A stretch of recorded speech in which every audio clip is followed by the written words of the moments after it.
내년에 5%입니다. 금리가 미국이. 앞으로 1.7을 더 올립니다. 상상도 못하는 일이 내년에 벌어질 수도 있기 때문에 제2의 IMF가 올 수도 있다고 저는 보고 있습니다.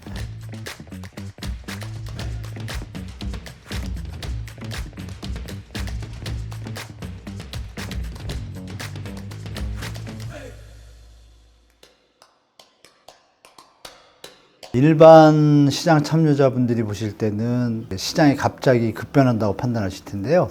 제가 볼 때는 그렇지 않습니다. 재작년 겨울부터 일단 상승 속도가 둔화됐고 작년 봄에 조금 상승 다시 타는데 거래가 안 받쳐졌습니다. 거래량이. 그러니까 이제 부동산의 기본은 주식시장과 좀 비슷하죠. 모든 경제 어떤 시스템이 똑같듯이 이쪽 어떤 패러다임도 비슷합니다.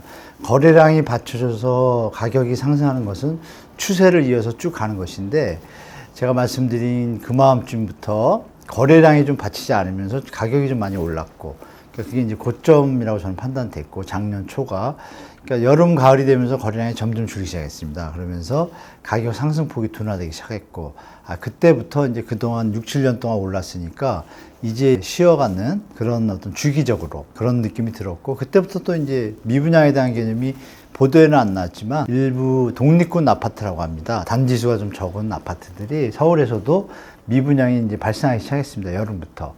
가을에 전세 대출을 농협인가 잠시 조금 중지가 됐었는데 평소같이 경제 기반이 튼튼하고 소득이 늘고 수요가 많고 이럴 경우에는 그러한 요소에 시장이 움직이질 않거든요. 그 얘기는 뭐냐면 제가 볼 때 제 기준에서 정상적이지 않은 주택 가격이 유지되고 있었기 때문에 자그마한 충격에도 시장이 민감하게 반응했다고 봅니다. 그 이후로부터 이제 완전히 약세로 돌아섰고 올해 들어서면서부터 일부 지역은 서울 지역이 반은 상승하고 반은 하락하고 혼조세를 겪다가 봄에 이제 서울에 좀 200, 300세대 아파트들이 미분양이 났죠. 진짜 몇 년 만에 서울에 있는 아파트가 미분양이 난 겁니다. 그럼 그 얘기는 뭐냐면 시장이 변한다는 정확한 신호입니다. 가격이 너무 높다는 얘기고.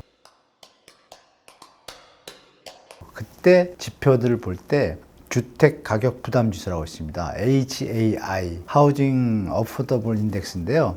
한국주택금융공사에서 매 분기 발표를 합니다. 그 지수가 이미 한 180, 190을 달아가고 있었고 연말 됐을 때 작년에 200을 넘었습니다. 서울에. 그 얘기는 뭐냐면 200이라는 수치는 자기 소득이 중간 평균적인 사람들의 소득이 만약에 100원이라고 가정할 때 주택을 사가지고 담보대출에 원금하고 이자를 상환하는 금액이 50%라는 수치입니다. 200이라는 수치가. 그러면 100이라는 수치면 25%를 상환하겠죠. 노무현 정부 시절에 미친 집값일 때 그 수치가 163 됐습니다. 그 얘기는 한 40 몇 프로 정도 가까이 35%, 37%가 부담하니까 시장이 유지를 할 수 있던 거고 지금은 말씀드린 대로 203을 찍었다는 얘기는 50% 이상을 갖다가 주택담보대출 받으면 갚아야 되는 그런 환경이라는 얘기죠. 근데 여기서 결정이 게 뭐냐면 전 세계적으로 데이터상에 그걸 이제 역으로 말하면 DSR, 총부채 원리금 상환하고 연동됩니다. 그 수치가 보통 45가 임계점이라고 전 세계 데이터에 나와 있습니다. 그래서 저는 작년 가을부터 드디어 임계점을 넘어섰다. 이제 내려갈 일밖에 안 남았다고 판단한 것이고 일반 시장에서는 이제 갑자기 느껴지겠지만 작년부터 그런 조짐이 있어 왔고 이제 본격화되기 시작했고 여기에다가 결정적으로 미국의 금리 인상이 이제 결정적인 역할을 한 바람에 제가 생각했던 것보다 좀 더 빠르게 식어갈 거라고 보고 있습니다. 전 세계를 볼 때 단기간에 100% 수익률을 내는 사업은 드뭅니다. 근데 부동산이라는 존재가 가능한 상황이 된 거죠. 대한민국 왜 전세 보증금이라는 제도가 있기 때문에 그것이 이제 불을 지펴가지고 움직이게 된 것인데 그러니까 이 전세 제도의 마지막 끝은 어디냐면 전세 대출을 받았을 때 그 대출의 이자를 감당할 수 있을 때 전세 대출을 받겠죠. 감당하지 못하면 안 받겠죠. 그 임계점이 이미 작년 말에 왔었습니다. 전세 보증금이 받쳐줘야 주택 가격이 받쳐지는 형태의 시장이 이제 갭 투자라는 어떤 붐과 함께 이루어진 시장이었었는데 전세 대출을 작년, 재작년에 임대차 3법일 때 전세 가격이 많이 올랐거든요. 그때 아파트 기준으로 볼 때 전세 가격 대출을 거의 대부분 풀로 받았습니다. 쉽게 말하면 자기가 생활하는 수준의 가처분 소득을 제외하고 가능한 선에서 대출을 다 받은 거예요. 그러면 예를 들자면 6억, 7억짜리 집값들이 그 2, 3년 전에는 보통 3억이었습니다. 그런데 갑자기 한 배만, 두 배 막 오르면서 5억, 6억, 7억이 됐는데 그러면 전세 인력에 있던 분들이 갑자기 4, 5억이 돼 버리니까 대출 받겠죠. 서울에 또 조금 좋거나 중산층 이상 가면 지금 전세 가격이 저렴해도 6억, 조금 비싸면 8억 막 이렇게 가잖아요. 그럼 간단하게 생각하실 게 한 2, 3억 갖고 있는 분들이 3, 4, 5억 정도 대출을 받아서 그동안 지내왔던 거죠. 그때 금리가 2%입니다. 그럼 5억이면 100만 원, 3억이면 60만 원 정도 내니까 부담이 없으니까 대출을 받을 수 있었어요. 그리고 유지가 되죠, 생활이. 그런데 서울의 소득 분포를 보면 연봉 6천에서 7천 이하가 60에서 70%입니다. 중요한 사실입니다. 그분들 세금 15% 이런 거 계산하고 나면 월 500에서 실수령액 하면 450 정도 됩니다. 지금 말씀드린 대로 그분들이 3억 정도면 60만 원, 5억 정도면 100만 원의 이자를 낼 능력은 돼요. 좀 아껴 쓰면. 그런 상태에서 이게 지금 2배가 됐죠, 금리가. 그러면 부담하는 게 100을 내던 분들은 200을 내야 되는 상황이 되니까 생활에 원래 짜놨던 자산 관리가 깨지게 됩니다. 그러면 방법은 뭐가 있을까요? 덜 쓰던지 돈을 더 벌든지인데 지금 경제상에 돈을 더 벌 수 없죠. 그럼 그 상태에서 뭘 줄여야 되는데 만약에 자녀가 있다고 가정을 할게요. 줄일 게 없습니다. 줄일 건 전세 대출 이자를 줄여야 되는데 금액은 똑같으니까 어떻게 되겠어요? 다운사이징, 빌라로 가게 되거나 아니면 인근 경기 수도권으로 이전을 하는 수밖에 없습니다. 중요한 건 그 사람이 나가고 나서 그 집을 다음 사람이 들어와야 되는데 다음 사람은 뭐 갑자기 돈을 많이 벌었을까요? 아니죠. 똑같이 비슷한 수준의 수요자들이 똑같이 부담을 느끼기 때문에 거기 안 들어갑니다. 그럼 그 집은 어떻게 되겠어요? 전세가 안 채워집니다. 그래서 제가 작년 올 봄부터 전세 대란은 없을 거다. 왜? 계산을 해보니까 그 전세 수요를 맞춰줄 능력을 가진 부담자들이 없다는 얘기입니다. 그건 아까 말씀드렸던 주택 구입 부담주가 높기 때문에 이미 임계점이 왔고, 그러면 주택 가격 대비해서 전세 가격이 형성이 되니까 전세 가격도 이미 임계점에 왔다고 보는 게 타당한 거죠. 거기서 그 상태에서 또 금리가 또 오르잖아요. 그러니까 전세 시장은 시장에서 수요를 부담할 수 있는 수요가 존재해야 시장이 존재하는 것인데 그 수요들이 부담할 수 없는 수준까지 금리가 오른 겁니다. 그러면 시장은 둘 중에 하나죠. 가격이 내려와서 금리 수준에 맞게 내려오든지 아니면 내가 더 벌든지 두 가지인데 지금은 더 버는 상황이 아니죠. 그렇지 않아도 비싼 주택 가격, 비싼 전세 가격인데 여기서 금리가 오르니까 직격탄이 돼서 시간으로 따지라면 좀 중장기적으로 하향 안정화가 될 시장이 금리 인상이라는 폭탄을 맞으면서 급격하게 경착륙이 될 수 있는 시장 환경으로 변했다고 보시면 되겠습니다. 지금의 하락 현상은 2030 세대들은 겪어보지 못하셨기 때문에 2, 3년 뒤면 결국 또 오를 거야라고 좀 오판하시는 분도 계실 거라고 봐요. 물론 그게 맞을 수도 있겠지만 그 확률은 저는 한 1%라고 보고 저는 개인적으로 99%는 그렇지 않을 것이다라고 말씀드리겠습니다. 일단 다시 오르려면 둘 중에 하나입니다. 전세 대출이나 주택 담보 대출이 늘어야 됩니다. 완화가 돼서. 중요한 것은 이제 바젤3라고 있습니다. 여러분들이 들어보셨을 텐데 바젤3가 국제 간의 금융협약입니다. 2008년 글로벌 금융위기가 터지고 나서 이게 왜 터졌나 봤더니 소득 상환 능력이 없는, 이자 대출을 낼 수 없는 사람들한테 대출을 무작위로 해준 겁니다. 은행들이. 그 이유는 그 은행들이 대출을 해줬을 때 문제가 생기는 경우에 그 대출금에 대해서 정부가 그 금융기관에 대출을 보증해주는 시스템이 미국에 있었어요. 정부도 이제 공범 이죠. 제가 볼 땐 은행들이 무작위로 공격적으로 대출을 해주게 됐고 신용이 안 되는 사람들입니다. 근데 그 사람들한테까지 90% 대출을 해줬으니까 그분들이 만약에 주택 가격이 내려가게 되면 파산이지 않습니까? 이제 그 일이 벌어진 겁니다. 벌어졌는데 대한민국도 지금 시스템이 사실 그렇습니다. 대한민국도 여러분들이 아시는 조정 국면이 끝난다는 분들의 얘기를 제가 반박해서 정확히 설명드릴 건 뭐냐면 조금 아까 말씀드린 바젤3의 협약에 의해서 내년 1월 1일부터 지금 말씀드린 자기자본 커버리지, 유동성 커버리지 비율이 조정하는 항목 중에 여러분이 들어보셨던 DSR 항목이 있습니다. 그리고 미국에서 그런 일이 있을 때 결론은 소득이 안 되는 분한테 대출했다가는 이렇게 큰 금융위기가 터지는구나를 다 알게 됐죠. 그래서 전 세계 G20 다 모여가지고 스위스 바젤에서 사인을 하죠. MB 정부 때.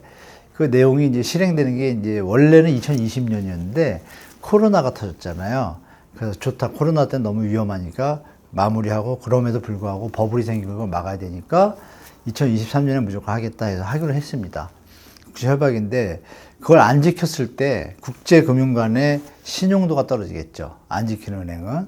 그 얘기 뭐냐면 약탈적 대출이라고 표현하는데 소득이 안 된 사람을 대출해줬다가 망하면 이자 받아먹잖아요. 은행에서, 금융기관에서. 그걸 보고 이제 약탈적 대출이라고 해서 미국에서는 2010년도에 바로 도드 프랭크 법이라는 법을 만들었어요. 우리나라처럼 소득도 없는데 80% 90% 대출이 못하게 해줬습니다. 그게 DSR이에요.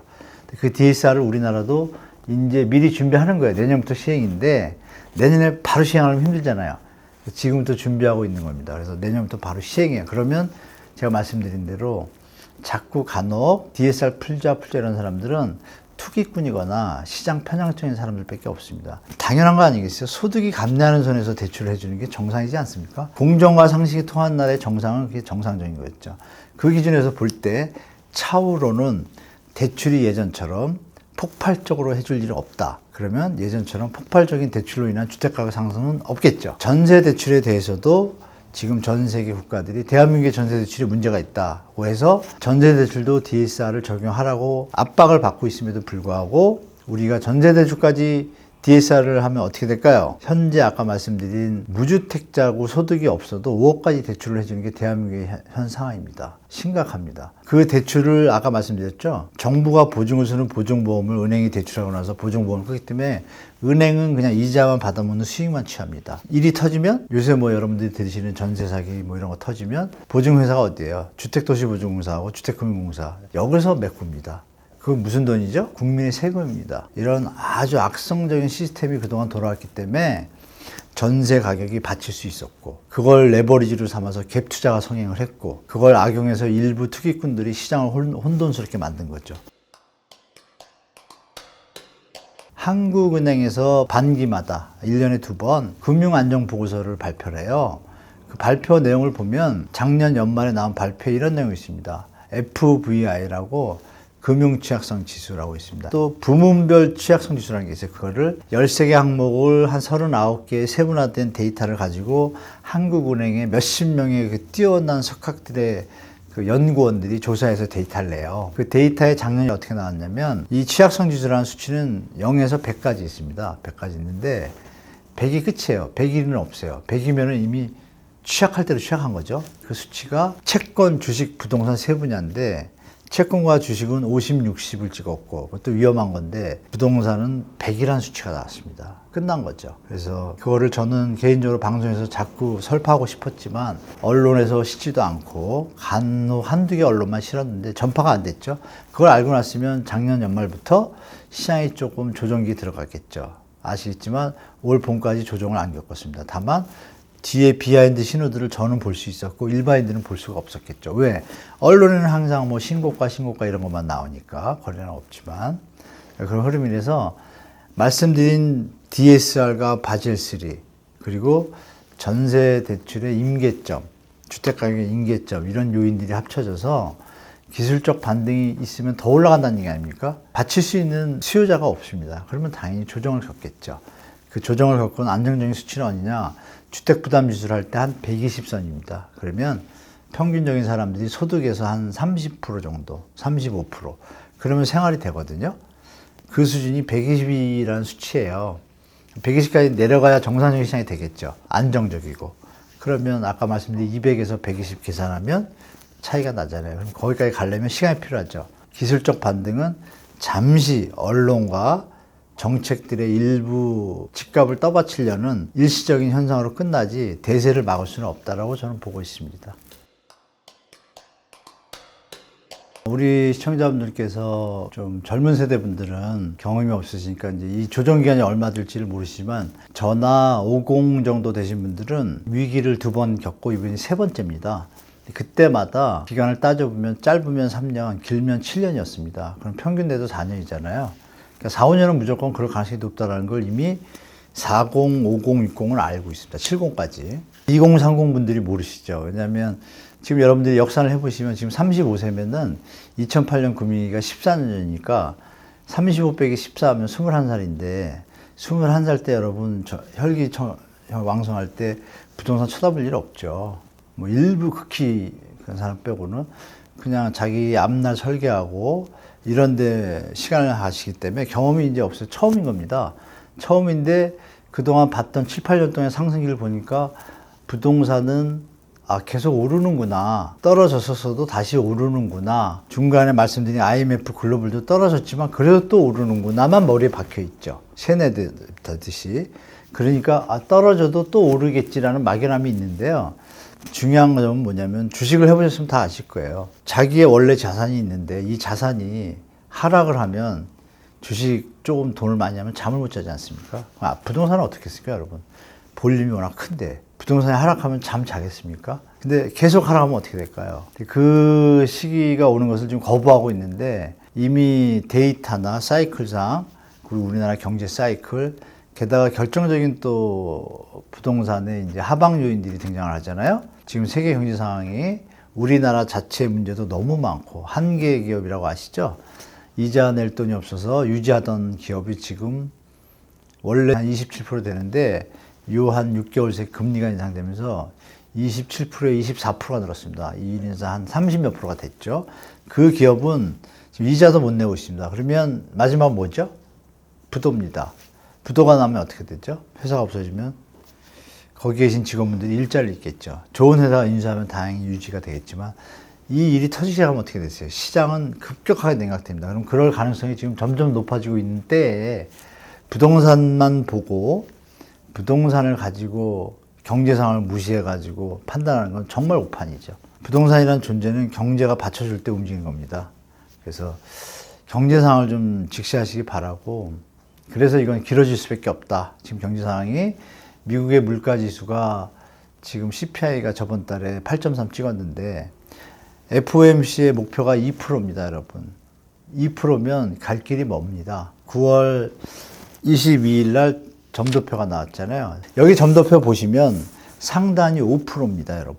내년에 5%입니다, 금리가 미국이. 현재 엊그제 올린 게 3.25예요. 앞으로 1.75를 더 올립니다. 상상도 못하는 일이 내년에 벌어질 수도 있기 때문에 그랬을 경우에 대한민국은 정말 제2의 IMF가 올 수도 있다고 저는 보고 있습니다. 거기에 대비하는 것이 좋지 막연히 손 놓고 우리는 괜찮아 그러면 안 되겠죠.